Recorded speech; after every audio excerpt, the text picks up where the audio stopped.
Hi there! In this short video I will introduce DAX functions calendar and CALENDARAUTO to you and show how to aggregate or filter your data by weeks. Are you ready? Follow me then. Today we will use a dataset which is based on the data gathered somewhere in Italy and contains different air pollution measurements as well as temperature and humidity ones. Using the latter, we can build a simple dashboard like the one you will see on the screen in a moment.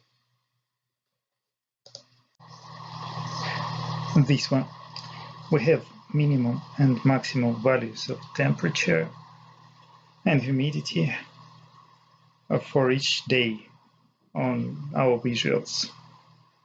What we want is to change granularity here on the axis X and show minimal and maximal values for each week instead of each date, like on the tab here.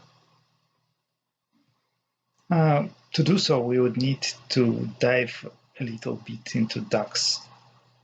Not that deep, so don't worry, and just keep following me. From one hand, we could solve this task by simply adding an additional column to our initial table, either via Power Query or with DAX, which would contain the number of the week related to each date, like this.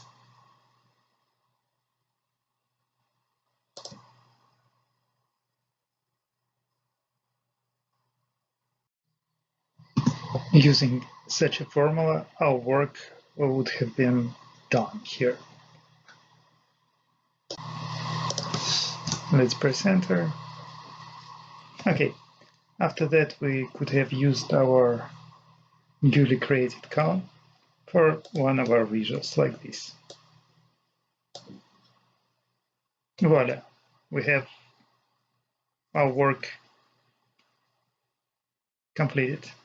Okay, this DAX solution is a working thing, but not an optional one, because if you work with big data, your model will be clumsy and slow, but for simple educational projects, it would be okay to use this solution, I guess.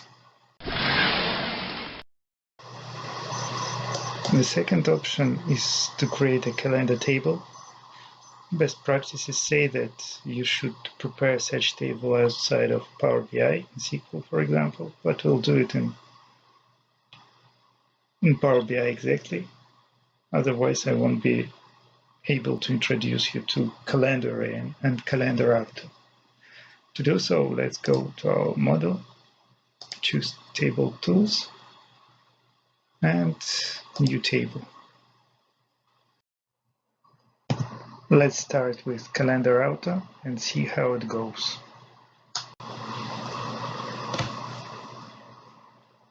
Look at the result.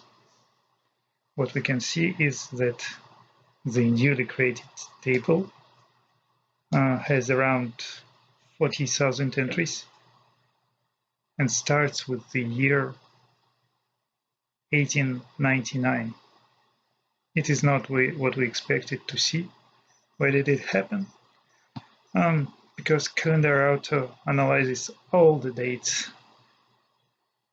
in our initial table, and as you can see, we have a time column, and this column generates the start date with the year 1899. We have several options to fix this. For example, we could have removed this time column. CALENDARAUTO would have worked properly after that, but we can also switch off the autopilot and use the calendar function instead. Let's try. We can do it with this formula. Here, the second line of the code tells us that our table will have multiple columns. The third defines the initial calendar table, and the following ones define new columns to add week number and date in the standardized format. Let's see how it works. Now you see we have 3 columns, week and date in this standardized format. Now we need to do one more thing, which is to link our tables with the help of simple drag and drop.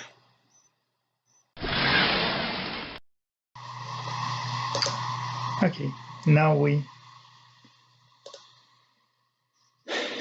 can update axis X of our visual,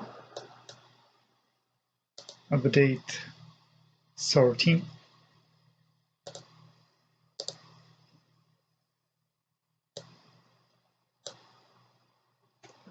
here we are.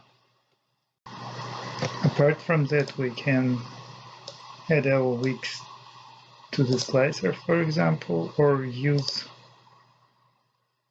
our specially formatted date on the axis X as well. Again, sorting.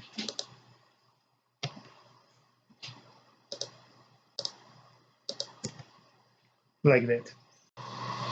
Technically, that's it, guys. As always, remind you that you're free to subscribe to my channel, like my videos, criticize me in the comments section, and keep improving your data visualization skills in order to make your dashboards, why only dashboards, the whole world, better. Thank you for watching this video. Bye for now. Ciao, ciao.